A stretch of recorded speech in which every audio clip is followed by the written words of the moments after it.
I don't think that guy says starter to me. He and Mariota at this point in their career are busts, although Ryan Tannehill was a bust too, and now look at him, so it's not necessarily over. But at this moment, I say he's a backup. So I start looking around the league and I think, who has a team that can use that kind of a passing game as a backup with a quarterback who may be prone to injury or maybe not the same? And I think of Pittsburgh. Oh. I think of a You're big, going Giants. Look where Tomlin. Look what Tomlin did with his team last year. He didn't have a quarterback. He did that without or Antonio Brown or Le'Veon Bell and no Roethlisberger, and he was playing with his third and fourth string quarterback, and he didn't have a losing record. Now put Jameis in there. Well, here's the deal. First of all, whoever gets Jameis Winston, evidently you're getting a hell of a defensive player. He's a quarterback. He's the defensive player of the year. The first quarterback in history that can make an argument that he's the defensive player of the year. 30 interceptions, 6 pick sixes. I mean, damn. Never been done. I mean, it's unbelievable. You know what? High risk, high reward. He's played. High risk. He has started 70 games in his career.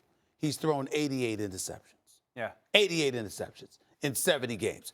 Here's what I will tell you. You ready for this? You know what the best situation for him is? The New England Patriots.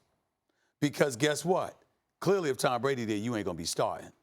And secondly, do we not rave about Belichick maybe being the greatest ever?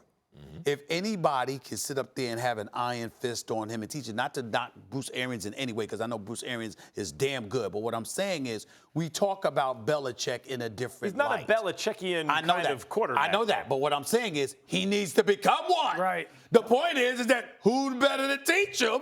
Because Belichick, the primary thing is don't turn the ball over. I don't like. He ain't going to be averaging 5 yards. Bruce Arians called Belichick a nice swap right now. The primary thing is not turning the ball over. Belichick going to do something to you. So the bottom line is that's what Jameis Winston needs most, and it would be a backup role. I think New England's the perfect place for. Man, this stinks because I agree with both of you guys, to be honest with you. I think the Pittsburgh one is one I haven't heard, and it's really good because one – listen, I don't think any team could go, we're going to sign Jameis Winston and pay him to be our starting quarterback.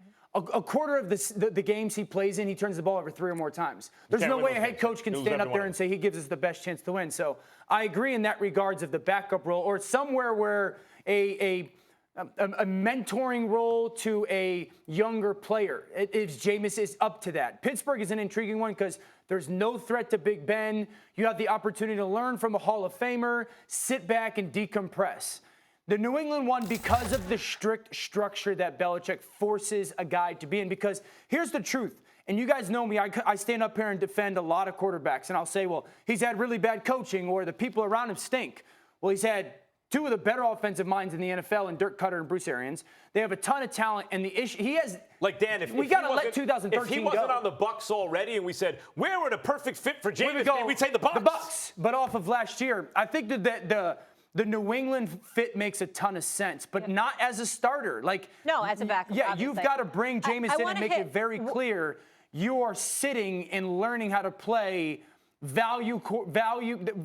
how to value the football at the quarterback spot in the NFL. Real quick, before we have to say goodbye, also Peter King was writing that A.J. Green, Joe Burrow, obviously we think he's going there. He said publicly, I want A.J. Green to stay. A.J. Green gets franchised. Yeah. What does this say about the Bengals? This, to me, says the Bengals believe that they're coming. I mean, 9 games last year were inside of a possession for the Bengals.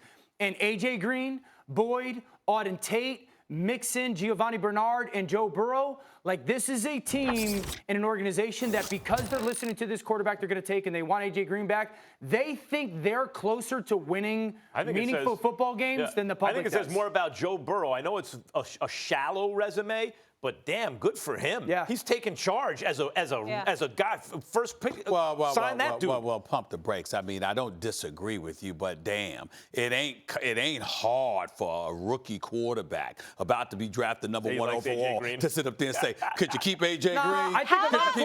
Green? Please. He said he had the leverage. In Cincinnati, could you keep A.J. Green? CEO of a $1 billion company. Oh, stop it. It ain't hard. It ain't hard for him to say what he wants. The kid has moxie.